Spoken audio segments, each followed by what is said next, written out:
Hello and welcome to smart learning. আজকে আমরা ইকোসিস্টেমের মধ্যে এনার্জি ফ্লো সম্পর্কে ডিটেলসে জানব। এই অধ্যায়টা অত্যন্ত গুরুত্বপূর্ণ কারণ এর মধ্যে অনেক কিছু ছোট ছোট জিনিস রয়েছে যেখান থেকে প্রশ্ন আসার সম্ভাবনা রয়েছে। তো বাস্তুতন্ত্রের মধ্যে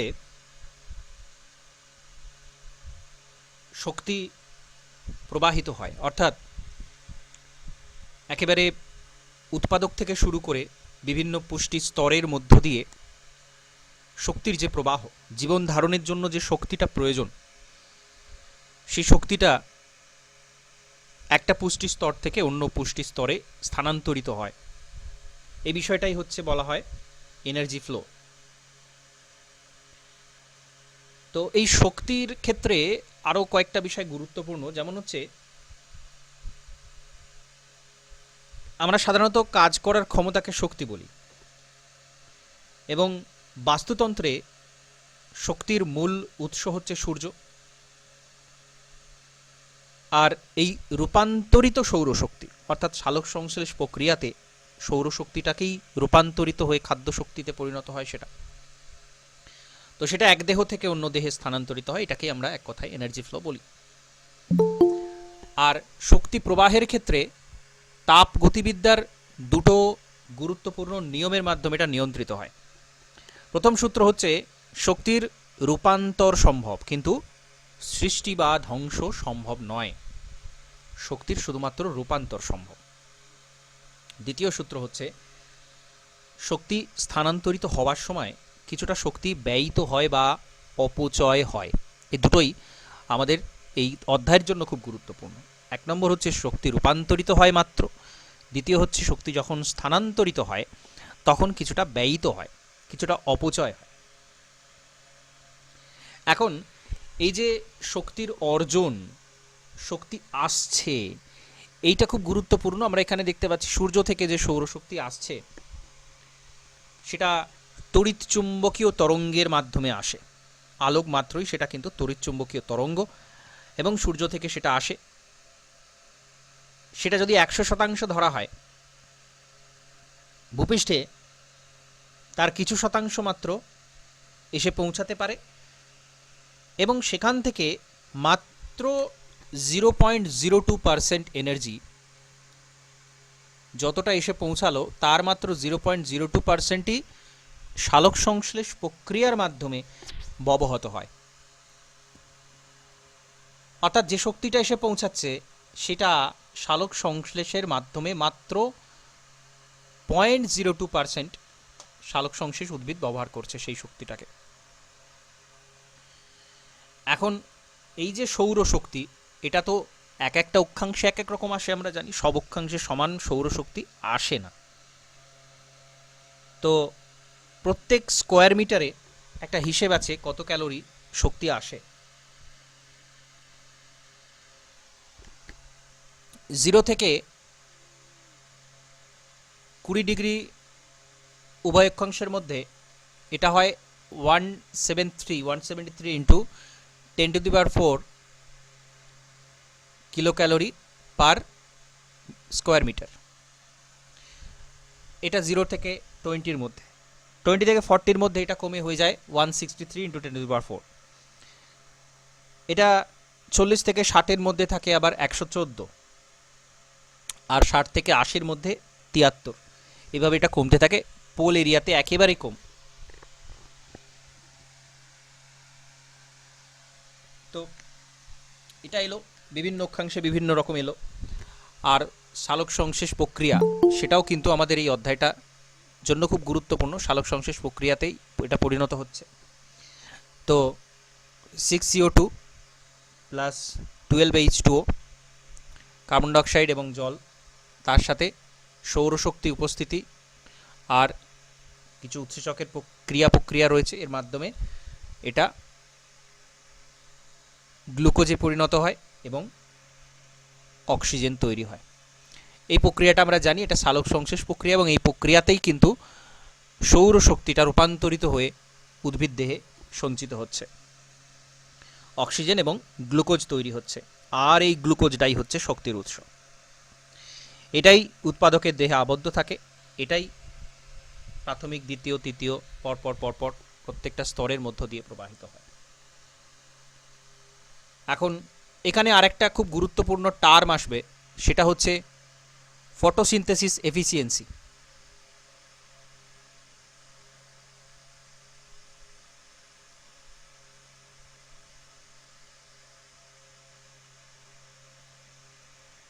ফটোসিনথেসিস এফিসিয়েন্সি, সালোক সংশ্লেষ ক্ষমতা, এটা হচ্ছে প্রাপ্ত সূর্যালোকের শতকরা হার, যেটা সালোক সংশ্লেষে ব্যবহৃত হয়। সালোক সংশ্লেষ ক্ষমতা আমরা বাংলাতে বলতে পারি সালোক সংশ্লেষ ক্ষমতা, যতটা সূর্যালোক এলো তার হার,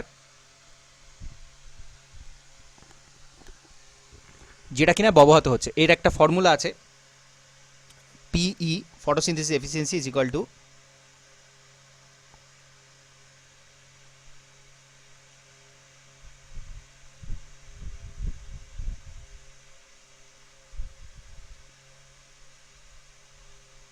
সালোক সংশ্লেষিত মোট শক্তি ডিভাইডেড বাই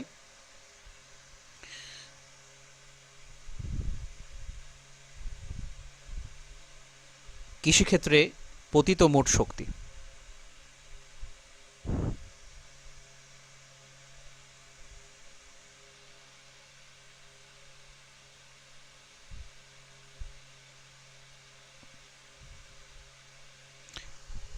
ঠিক আছে, এটাকে বলা হচ্ছে ফটোসিনথেসিস এফিসিয়েন্সি। অর্থাৎ যতটা সৌরশক্তি এলো একটা নির্দিষ্ট এরিয়াতে, কৃষিক্ষেত্র বলতে এখানে যে কোনো জায়গার কথাই বলা হচ্ছে কৃষিক্ষেত্র, আর সালোক সংশ্লেষ এর মাধ্যমে যেটা গ্রহণ করা হচ্ছে যতটুকু সেইটা, এটা তো নিশ্চয়ই কম হবে, এটা নিশ্চয়ই বেশি হবে, এটা ইন্টু 100, তাহলে আমরা এটা শতকরা একটা হার পাবো, যেটাকে বলা হচ্ছে ফটোসিনথেসিস এফিসিয়েন্সি। ওকে, উদ্ভিদের কতটা ঘনত্ব আছে সেটার উপরও ডিপেন্ড করছে। এখন যদি একটা মরুভূমি হয় তাহলে সেখানে দেখা যায় উদ্ভিদ নেই, তাহলে এখানে এটা জিরো হয়ে যাবে, কিছুই হবে না, সালোক সংশ্লেষ সেখানে হয়নি, উৎপাদন হয়নি। তো বিভিন্ন যত বেশি সেখানে উদ্ভিদ হবে, যত বেশি তার ঘনত্ব হবে, তত বেশি এর পরিমাণটাও বেশি হবে। ঠিক আছে, এটা একটা খুব গুরুত্বপূর্ণ টার্ম, এটা মনে রাখতে হবে। তো এটা মোটামুটি 2 থেকে 3% কাছাকাছি হয়, এর যে ভ্যালুটা হয় সেটা 2 থেকে 3% মাত্র। যতটা সৌরশক্তি এলো এতটুকুই মাত্র সেটা সালোক সংশ্লেষে ব্যবহৃত হতে পারছে। এখন এই যে সালোক সংশ্লেষ হলো, সালোক সংশ্লেষ হওয়া মাত্রই যে পরিমাণ খাদ্য উৎপাদিত হলো তাকে বলা হচ্ছে জিপিপি। জিপিপি অর্থাৎ, এটা বলতে পারবেন, এটা বলুন জিপিপি মানে কি?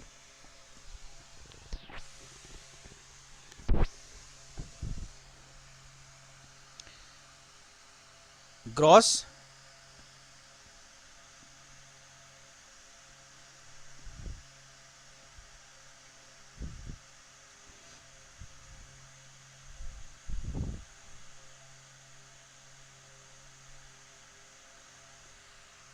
Gross primary production. Gross primary.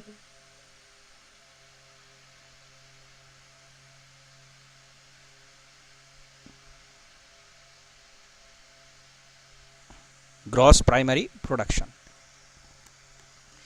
তো এটা হলো শক্তির অর্জন। সালোক সংশ্লেষ হলো, সালোক সংশ্লেষ প্রক্রিয়াতে যেটুকু শক্তি উৎপাদিত হলো সেটাকে আমরা বলছি গ্রস প্রাইমারি প্রোডাকশন। এইবার উদ্ভিদও তো সেটা ব্যবহার করে, উদ্ভিদ তো তার বেঁচে থাকার জন্য অবশ্যই সেটাকে ব্যবহার করবে, তারপরে সেটা এক স্তর থেকে অন্য স্তরে স্থানান্তরিত হবে। তো এটাকেই বলা হচ্ছে শক্তির ব্যবহার। এখন শক্তির ব্যবহার হতে গিয়ে আর একটা টার্ম আসবে, সেটা হচ্ছে এনপিপি, নেট প্রাইমারি প্রোডাকশন।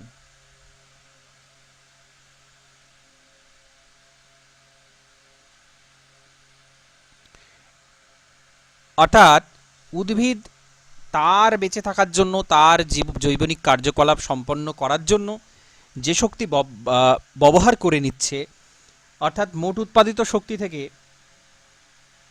উদ্ভিদের ব্যবহৃত শক্তিটা বাদ দিলে আমরা পাবো নেট প্রাইমারি প্রোডাকশন। এইটাই কিন্তু অন্য স্তরে যেতে পারে, কারণ উদ্ভিদ তো তার নিজের ব্যবহার করবেই, সেটা তৃণভোজী দ্বারা খাওয়ার আগেই সে তার জীবে বেঁচে থাকার জন্য যে কাজ সেটা করবে, তার কিছু শক্তি ব্যয়িত হয়ে যাবে, এবং ব্যয়িত হওয়ার পর যেটুকু পড়ে থাকলো সেটা হচ্ছে নেট প্রাইমারি প্রোডাকশন।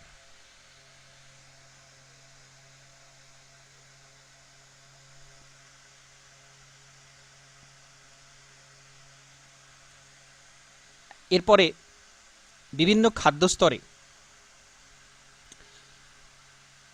এটা পৌঁছাচ্ছে, তো সেখানেও কিন্তু প্রত্যেকটা খাদ্য স্তরের মধ্যে প্রত্যেকটা জীব তার জীবজ কার্যকলাপ সে করবে। এখানে বলা হচ্ছে গ্রস এনার্জি ইনটেক,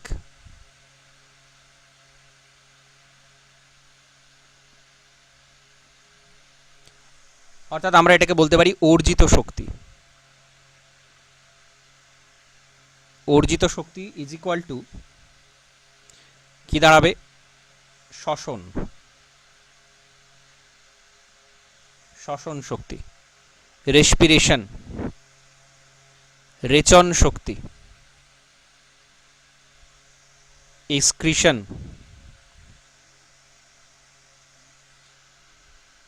মাইনাস বিনষ্ট শক্তি অর্থাৎ ওয়েস্টেজ।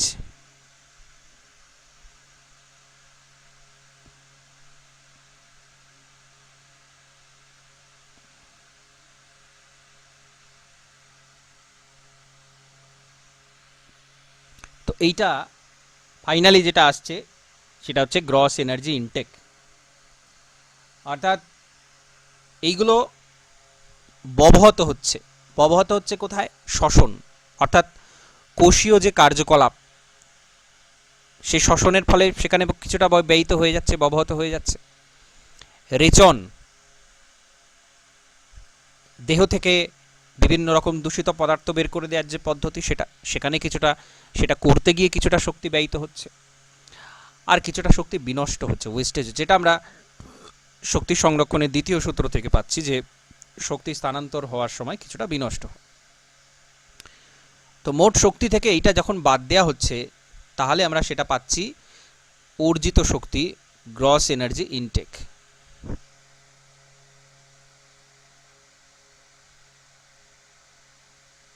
তো এইটাই অর্জিত শক্তি হিসেবে সেই জীবের দেহে থেকে যাচ্ছে।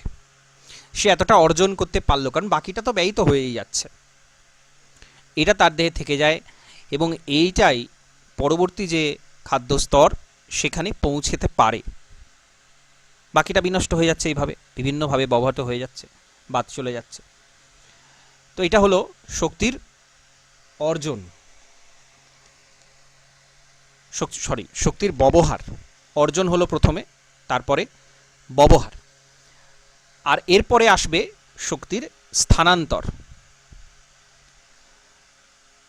তো উৎপাদক থেকে শুরু করে ক্রমপর্যায়ে যখন এক একটা খাদ্যস্তর অতিক্রম করছে, তখন তাকে বলা হচ্ছে শক্তির স্থানান্তর। এখন শক্তির স্থানান্তর কিন্তু ক্রমহ্রাসমান, এবং আমরা জানি এখানে একটা সূত্র রয়েছে, খুব বিখ্যাত সূত্র। বলুন, এটা বলতে পারবেন প্রত্যেকেই? কি সূত্র রয়েছে শক্তি স্থানান্তরের? স্যার লিন্ডেম্যানের 10% সূত্র। হ্যাঁ, এটা কত সালে উনি দিয়েছিলেন?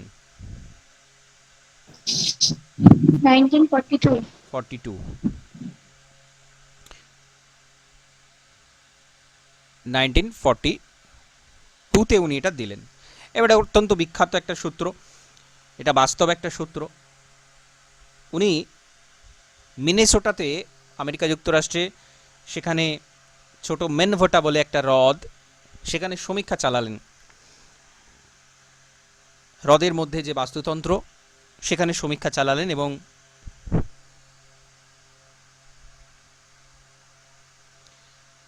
সমীক্ষা চালিয়ে তিনি এই সূত্র দাঁড় করালেন যে উৎপাদক যে শক্তি সঞ্চয় করছে, অর্থাৎ এই নেট প্রাইমারি প্রোডাকশন, এইটার মাত্র 10% প্রথম স্তরের খাদকরা পায়। তারপরে এই যে গ্রস এনার্জি ইনটেক হলো ওই স্তরে, তার মাত্র 10% পরবর্তী গৌণ খাদক পায়। এইভাবে 10% মাত্র শক্তি এক একটা স্তরে স্থানান্তরিত হয়, বাকি 90% শক্তি কিন্তু হারিয়ে যায়, স্থানান্তরের সময়তেই হারিয়ে যায়।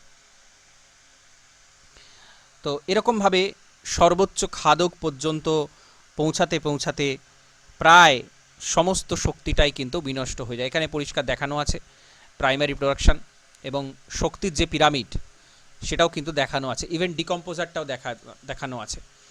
ঠিক আছে, এনার্জিটা কিন্তু এখানে এই যে নষ্ট হয়ে যাচ্ছে, এনার্জি লস্ট অ্যাজ হিট, তাপ শক্তি হিসেবে এটা নষ্ট হয়ে যাচ্ছে। অ্যাকচুয়ালি নষ্ট তো হয় না, সেটা রূপান্তরিত হয়ে চলে যায় তাপ শক্তি হিসেবে। প্রাইমারি পরিষেবা 100%, পরে 10%, তারপরে 1%, তারপরে 0.1%, তারপরে 0.01%, এবার 10% মাত্র পৌঁছাচ্ছে। সেকেন্ডারি, টার্চারি, পরপর যে লেভেলগুলো আছে এইভাবে কিন্তু এটা কমতে থাকে। তো খুব ইজি জিনিস, এটা প্রত্যেকেরই জানা। এইভাবে এটা কমতে কমতে কমতে কমতে 10% হারে পৌঁছাচ্ছে। আর অবশ্যই এটা কিন্তু ডিকম্পোজারের কাছে কিছুটা চলে যাও। ডিকম্পোজার কারা বলুন?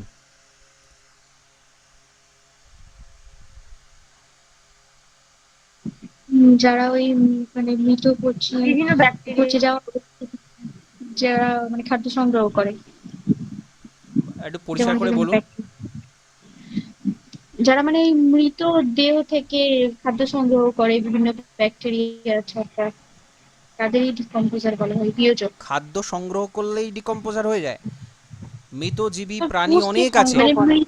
মৃতজীবী প্রাণী মাত্রই কিন্তু ডিকম্পোজার নয়। একটা মৃতদেহের উপর নানা রকম ছত্রাক জন্মায়, নানা রকম জীবাণু তার উপর বসবাস করে, তারা খাদ্য সংগ্রহ করার জন্য সেখানে বসবাস করে। কিন্তু ডিকম্পোজার কারা? ডিকম্পোজার একটু পরিষ্কার করে বলুন, ডিকম্পোজার কারা? মৃত জীবের উপর বসবাস করলেই কি ডিকম্পোজার হয়ে যায়? ডিকম্পোজার হচ্ছে যারা জটিল খাদ্যকে ভেঙে ফেলে যে সরল খাদ্যে পরিণত করে। জটিল খাদ্যকে ভেঙে সরল খাদ্যে পরিণত করলে ডিকম্পোজার হয়ে যায়?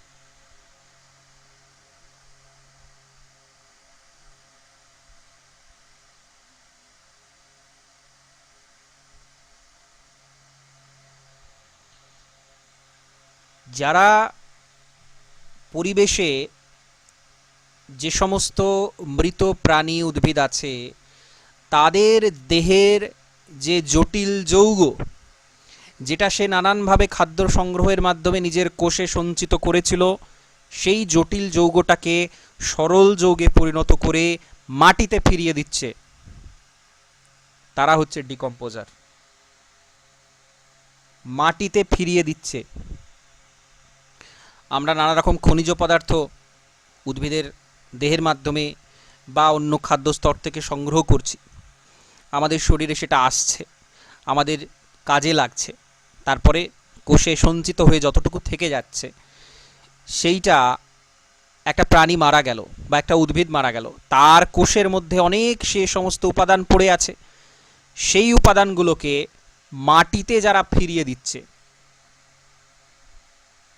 নানা রকমের যে পুষ্টি উপাদান, আমরা এনপিকে বলি, আরও অনেক নানা রকম মুখ্য গৌণ নানা রকম পুষ্টি মৌলের কথা বলা হয়, আয়রন, ম্যাগনেসিয়াম, নানা রকম আয়োডিন, এই যে যাবতীয় যত উপাদান যেটা মাটি থেকেই আসছে, সেটা আবার মাটিতে ফিরিয়ে দেওয়ার কাজটা যারা করছে তারা হচ্ছে ডিকম্পোজার। শুধুমাত্র মৃতদেহের ওপর বসবাস করলেই হয় না, অনেক প্রাণী আছে, উদ্ভিদ আছে যারা মৃতদেহের ওপর বসবাস করে সেখান থেকে পুষ্টি সংগ্রহ করে, কিন্তু তারা মাটিতে ফিরিয়ে দেওয়ার কাজ করে না। সুতরাং ডিকম্পোজার বিষয়টা কিন্তু বুঝতে হবে, এটা কিন্তু একেবারে ফিরিয়ে দিচ্ছে যারা, তাদেরকে আমরা ডিকম্পোজার বলছি। ঠিক আছে, যারা বাংলাতে কি বলা হয়, এর বাংলাটা কি? বিয়োজক। বিয়োজক। যারা বিয়োজন করে, কি বিয়োজন করে? জটিল খাদ্যটাকে বিয়োজন করে সরল খাদ্যে পরিণত করে। খাদ্য বললে ভুল হবে, রাসায়নিক যৌগে পরিণত করে, সরল।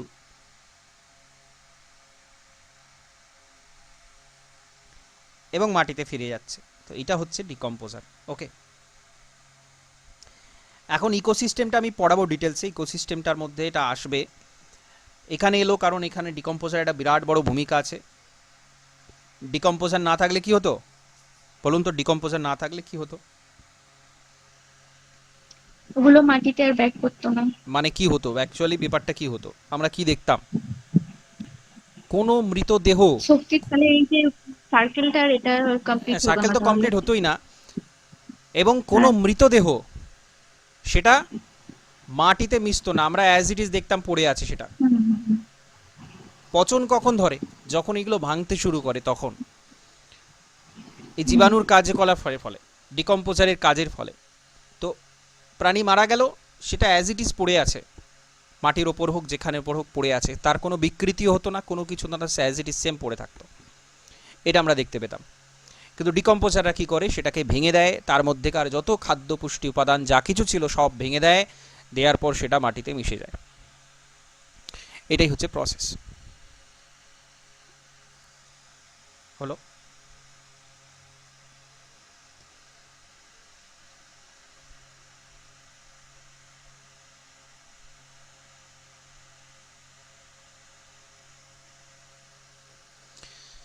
আচ্ছা, তাহলে আমরা মূল বিষয়ে ফিরে আসব। এইভাবে এনার্জিটা যাচ্ছে এবং আস্তে আস্তে আস্তে আস্তে সেটা কমছে। এবার এই যে শক্তির পিরামিড, এটাও খুব গুরুত্বপূর্ণ। বিভিন্ন খাদ্যস্তরের যে শক্তিগত সম্পর্ক সেটা পিরামিড আকৃতির চিত্রের মাধ্যমে দেখানো হচ্ছে, তো এটাকেই শক্তির পিরামিড বলা হচ্ছে। এখন এখানে একটা প্রশ্ন হতে পারে যে এর একক কি? এর এককটা কি? শক্তি, ক্ষেত্রফল এবং সময়, এইটা হচ্ছে এর একক। সময়ের উপর ডিপেন্ড করছে, সময় অনুযায়ী জীবের কিন্তু হ্রাস বৃদ্ধি ঘটে, এবং ক্ষেত্রফল কতটা হচ্ছে অর্থাৎ এই যে সংখ্যা সেটার উপর ডিপেন্ড করছে, এবং শক্তি কতটা যাচ্ছে। তো এটাই হচ্ছে শক্তির পিরামিড। তাহলে এখানে আরেকটা বিষয় আমরা বলতে পারি, শক্তির সংরক্ষণ সূত্র থেকে যেটা আমরা পাই সেটা হচ্ছে E is equal to F plus G. সেটা কি? ই মানে হচ্ছে যেটা মোট প্রাথমিক উৎপাদন বা এনপিপি, এনার্জি। এনার্জি বলতে এখানে এনপিপি বোঝাচ্ছে। এফ, এফ হচ্ছে তৃণভোজী কর্তৃক ভক্ষিত প্রাথমিক উৎপাদন, অর্থাৎ তৃণভোজীর যে ভক্ষণ করা যে অংশটা সেটা হচ্ছে এফ। আর জি হচ্ছে প্রাথমিক উৎপাদনের যে অংশ বিশ্লেষণ বা পচনের স্তরে চলে যায়, অর্থাৎ যেটা ওয়েস্টেজ হয় সেইটা। এখন যেটুকু শক্তি সে অর্জন করছে অন্য স্তর থেকে, আর যেটুকু তার ব্যয়িত হচ্ছে, এই দুটোকে যোগ করলে আমরা এনপিপি পাবো। এটা খুব স্বাভাবিক বিষয়। এনপিপির মধ্যে কি আসছে? যেটা সে নিচ্ছে একজনের থেকে, ধরা যাক একটা হরিণ, সে খাদ্য গ্রহণ করলো, কিছু ঘাস খেলো, তো সেটা হচ্ছে এফ। আর জি হচ্ছে যেটা প্রাথমিক উৎপাদনের যে অংশটা বিশ্লেষণ বা পচনের স্তরে চলে যায়, অর্থাৎ এর মধ্যেকার যে ওয়েস্টেজটা সেইটা, এই দুটো মেলালে আমরা তাহলে পাবো হচ্ছে এনপিপি। ঠিক আছে, আরেকটা এখান থেকে পাবো আমরা, সেটা হচ্ছে F is equal two H plus I plus J.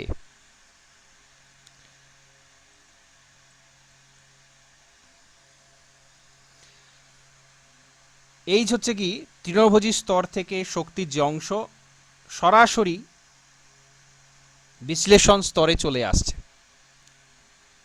সেটা হচ্ছে এইচ। অর্থাৎ একটা তৃণভোজী স্তর, অর্থাৎ হরিণ ধরে নিচ্ছি, যে অংশটা যে শক্তিটা বর্জিত হলো সেটা হচ্ছে এইচ। আই কোনটা? আই হচ্ছে শ্বসনের মাধ্যমে বর্জিত শক্তি বা ব্যয়িত শক্তি। আর জে হচ্ছে তৃণভোজী স্তরে শক্তির যে অংশ পরবর্তী খাদ্য স্তরে উৎপাদনের কাজে লাগে।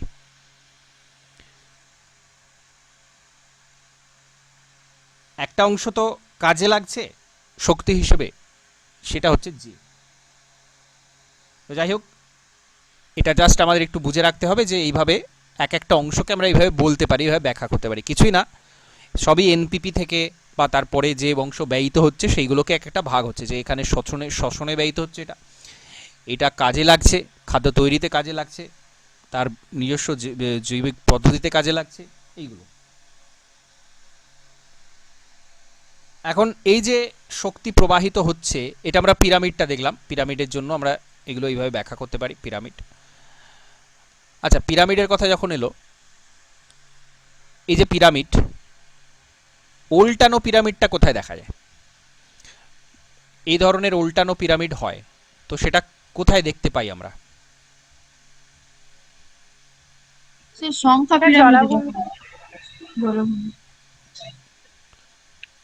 আর একটু পরিষ্কার করে বলুন এক্সাম্পল দিয়ে।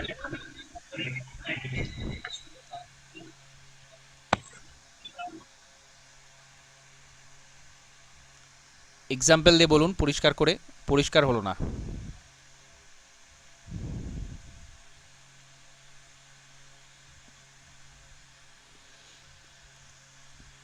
কোথায় দেখা যায় বললেন এক্সাম্পল?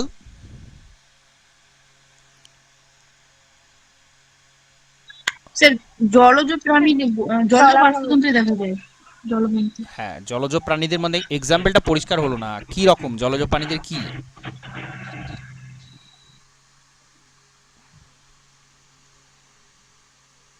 সংখ্যা?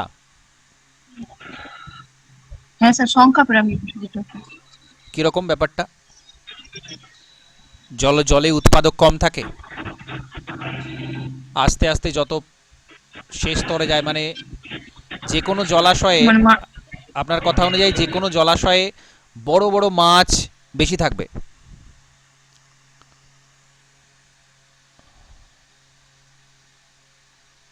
ঠিক হলো কি এটা?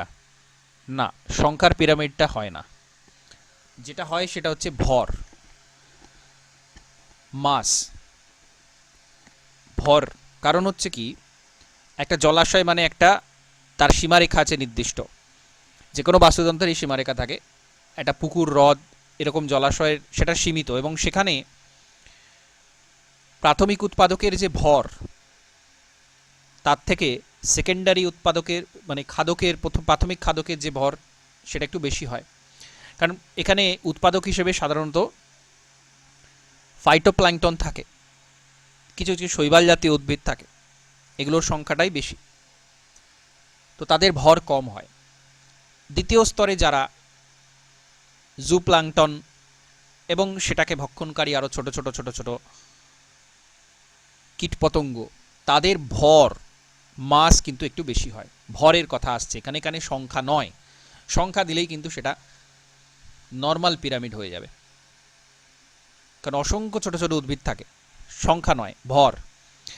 আবার তারপরে যারা তৃতীয় স্তরের খাদক, দেখা যাবে তারা আরেকটু বড় প্রাণী জলের মধ্যেকার, সুতরাং তাদের ভর আরেকটু বেশি হবে। সর্বোচ্চ স্তরের যারা যারা একটু বড় মাছ বা এই জাতীয় প্রাণী, তাদের ভর, তাদের যেহেতু আয়তনটা বড়, তাদের ভরটা আরেকটু বেশি হবে। এই কারণে এটা উল্টানো হয়। সুতরাং এক্সাম্পলটা মনে রাখবেন, জলাশয়ে মধ্যে যে ভরের পিরামিড হয়, মাস কতটা আছে, শুষ্ক ওজন কতটা একটা জীবের, সেইটা হচ্ছে উল্টানো পিরামিড। ঠিক আছে?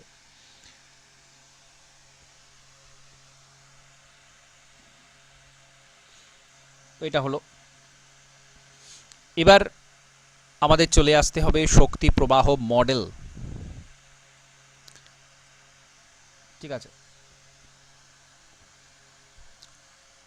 তো অনেকগুলো মডেল আছে, তার মধ্যে একটা হচ্ছে এক খাত বিশিষ্ট শক্তি প্রবাহ মডেল।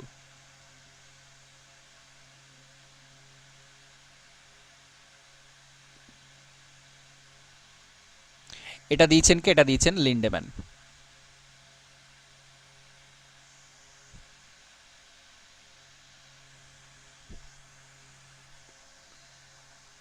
তো সৌর বিকিরণ এলো, সেখান থেকে স্বভোজী যারা ফাইটোপ্ল্যাঙ্কটন ছোট ছোট, তারা উৎপাদন করলো। তারপরে তৃণভোজী ছোট ছোট মাছ, যারা জলাশয়ের যে পিরামিড, উনি যে হ্রদে পরীক্ষাটা করেছিলেন সেই অনুযায়ী তিনি ব্যাখ্যা করেছেন। তারপরে বড় মাছ, এভাবে যায়। তো মোট শক্তি যেটা আসে তার ম্যাক্সিমামটাই অব্যবহত থেকে যায়। তো উনি একটা হিসাব দিয়েছেন, যেটা শক্তি আসছে তার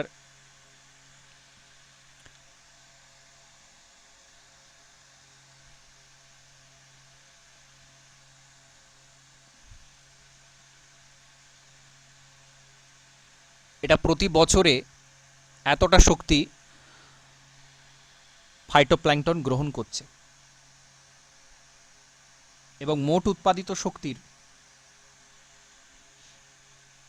এটা গ্রহণ করছে, সৌরশক্তিটা গ্রহণ করছে এতটা, এবং যে উৎপাদিত হচ্ছে শক্তি তার 21% পরিপাক এবং শ্বসনে ব্যয়িত হচ্ছে। মোট উৎপাদনের 17% তৃণভোজী কর্তৃক ভক্ষিত হচ্ছে। ঠিক আছে? এই 21%টা কিন্তু উৎপাদকের যে পরিপাক এবং শ্বসন, কোষীয় যে পরিপাক, শ্বসন যেটাকে বলা হয়, কোষের কার্যকলাপ, তার জন্য ব্যয়িত শক্তি এটা। এটা তৃণভোজী কর্তৃক ভক্ষিত হওয়া পরিমাণ, এবং মোট উৎপাদন যেটা হচ্ছে তার 3.4% এটা ব্যয়িত হয়, পচন স্তরে চলে যায়। বাকি যেটা পড়ে থাকে 79.5% এনার্জি। তো এইভাবে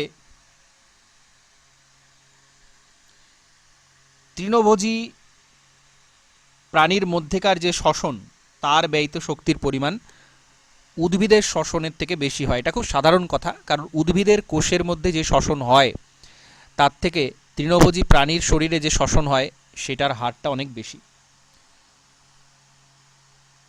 তো এটা একটা গুরুত্বপূর্ণ বিষয়। আর মাংসাশী প্রাণী যারা তৃণভোজীর পরের স্তরে, দ্বিতীয় তৃতীয় স্তরের যে খাদক, সেখানে বেশিরভাগটাই পরিপাক আর বৃদ্ধির কাজে লাগে। মাংসাশী প্রাণীর ক্ষেত্রে তার ব্যয়িত হয় বেশি এই জায়গাতে। তো এখান থেকে দুটো বিষয় উঠে আসছে। একটা হচ্ছে শক্তি প্রবাহ সবসময় একমুখী হয়, এবং বেশ কিছুটা শক্তি প্রবাহের সময় নষ্ট হয়ে যায়। এই দুটো গুরুত্বপূর্ণ। তো এটা লিন্ডেম্যান যে তত্ত্ব দিয়েছিলেন, আমি অনেক বেশি তথ্য পূর্ণ অংশের দিকে যাচ্ছি না, এখানে উনি অনেক কিছু বলেছেন, একেবারে হিসাব দিয়েছেন কতটা কত কিলো ক্যালোরি শক্তি কিভাবে কোথায় আসছে যাচ্ছে, আমি জাস্ট পার্সেন্টেজটা দিয়ে বললাম, এরকমভাবে উনি বলেছেন। আর শক্তি প্রবাহের যেটা খুব বিখ্যাত মডেল সেটা হচ্ছে ওডামের মডেল। ওডামের আকৃতিটা কেমন, ওডামের মডেলের আকৃতিটা কেমন? ওয়াই আকৃতি। হ্যাঁ, ওডাম উনি ওয়াই আকৃতির মডেলটা দিয়েছেন।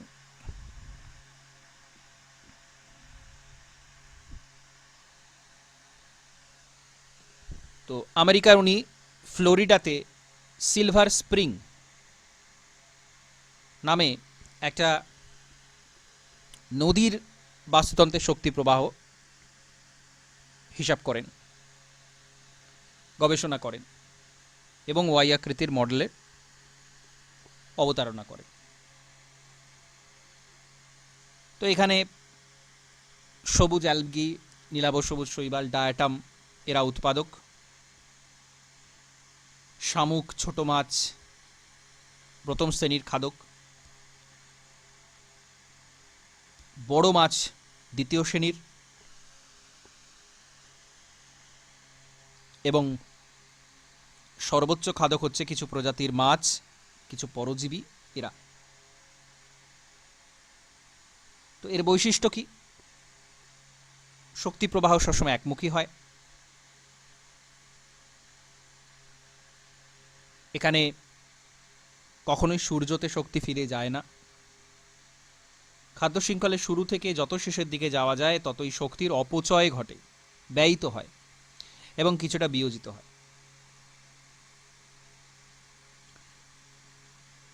তাপগতিবিদ্যার প্রথম এবং দ্বিতীয় সূত্র এখানে কার্যকরী হয়, আর লিন্ডেম্যান কর্তৃক যেটা 10% ল, সেটাও কিন্তু শক্তি প্রবাহের একটা খুব গুরুত্বপূর্ণ বৈশিষ্ট্য।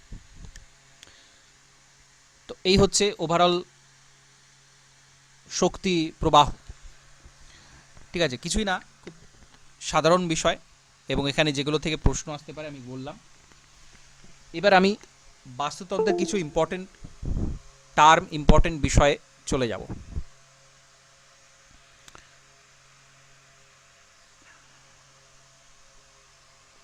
খাদ্য শৃঙ্খল বা ফুড চেইন।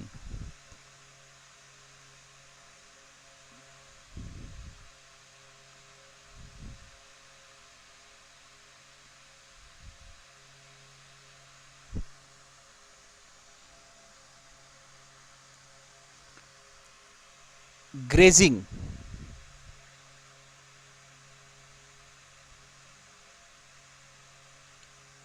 কাকে বলে? গ্রেজিং ফুড চেইন,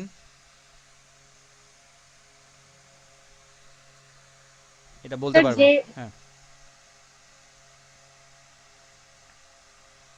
বলুন বলুন। স্যার যে ফুড চেনের নিচে খাদ্য স্তরে মানে প্রথমে উৎপাদক থাকবে, তারপর সেই উৎপাদকদেরকে ভক্ষণকারী কিছু পতঙ্গ থাকবে, তারপর পতঙ্গদেরকে ভক্ষণকারী যেমন ব্যাঙ এরকম থাকবে, তারপর ব্যাঙের পরে বাজপাখি থাকবে। না, একটু ডেফিনেশনটা বলতে হবে, ডেফিনেশন না বলে শুধু এক্সাম্পল বললে কি করে হবে?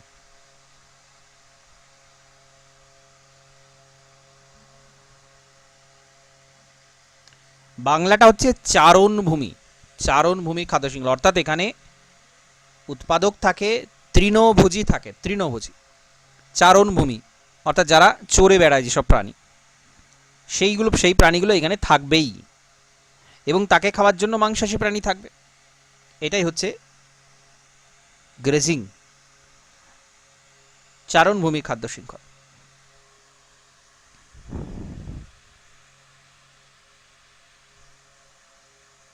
ডেট্রিটাস,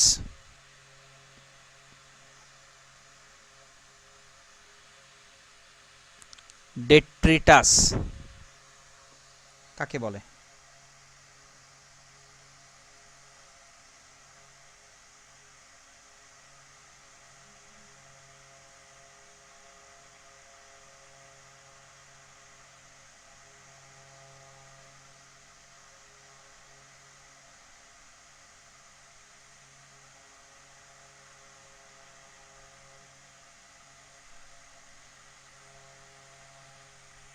হ্যালো,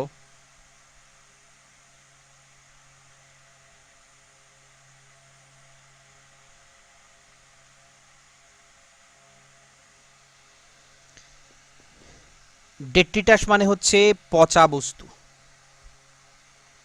ঠিক আছে? ডেট্রিটাস মানে হচ্ছে পচা বস্তু। তো ডেট্রিটাস খাদ্য শৃঙ্খল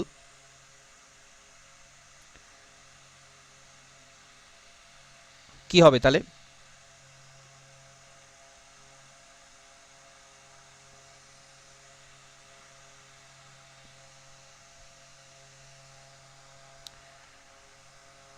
ডেট্রিটাস বা পচা বস্তু থেকে শুরু করে ছত্রাক, ব্যাকটেরিয়া, প্রোটোজোয়া পর্যন্ত পৌঁছায় যে খাদ্য শৃঙ্খল তাকে বলা হয় ডেট্রিটাস ফুড চেইন। তারা যাক মৃত উদ্ভিদ, তার উপরে ছত্রাক, তার উপর ব্যাকটেরিয়া। মৃত উদ্ভিদ বা প্রাণী, সেখান থেকে সেকেন্ড স্টেজে যায় ছত্রাক, সেখান থেকে ব্যাকটেরিয়া। তো এটা শেষ হচ্ছে বিয়োজক পর্যন্ত, কারণ আলটিমেটলি তারাই বিয়োজিত করে মাটিতে মেশাচ্ছে, ঠিক আছে? এটা মৃত উদ্ভিদ, মৃত উদ্ভিদের ওপর মৃতজীবী ছত্রাক। ছত্রাক কি করে? ছত্রাক শালক সংশ্লেষ করতে পারে না, উদ্ভিদ কিন্তু শালক সংশ্লেষ করতে পারে না। এরা মৃতদেহের উপর জন্মায়, তো জন্মালো, তারপরে ব্যাকটেরিয়া এখানে বিয়োজকের ভূমিকা নিচ্ছে, এদেরকে বিয়োজিত করে মাটিতে মেশাচ্ছে ব্যাকটেরিয়া। তো এই হচ্ছে ডেট্রিটাস খাদ্য শৃঙ্খল।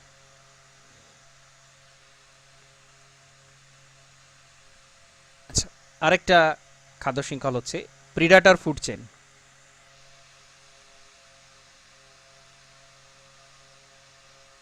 প্রিডেটর শিকারী,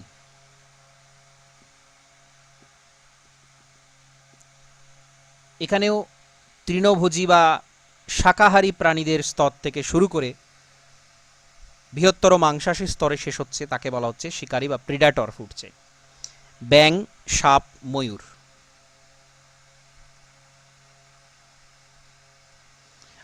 আর একটা হচ্ছে প্যারাসাইট।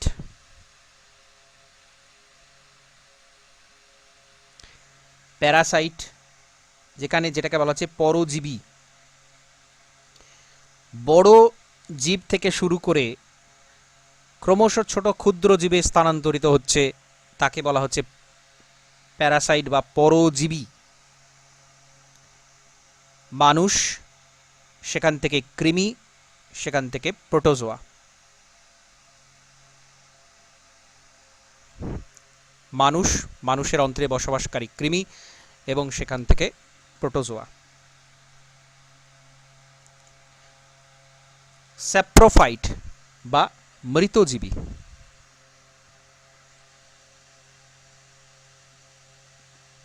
স্যাপ্রোফাইট মৃত গলিত জীবের দেহাবশেষ থেকে শুরু করে অণুজীবের দিকে যে শক্তি পুষ্টি প্রবাহিত হয় তাকে বলা হচ্ছে মৃতজীবী খাদ্য শৃঙ্খল। গলিত জীবের দেহাবশেষ থেকে অণুজীবের দিকে, মৃত উদ্ভিদ, সেখান থেকে ছত্রাক, সেখান থেকে ব্যাকটেরিয়া,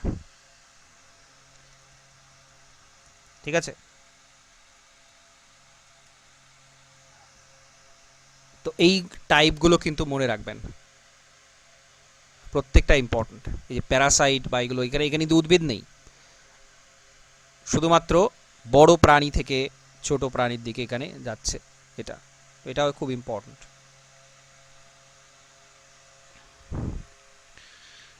ঠিক আছে, কিছু প্রশ্ন থাকলে জিজ্ঞাসা করতে পারেন।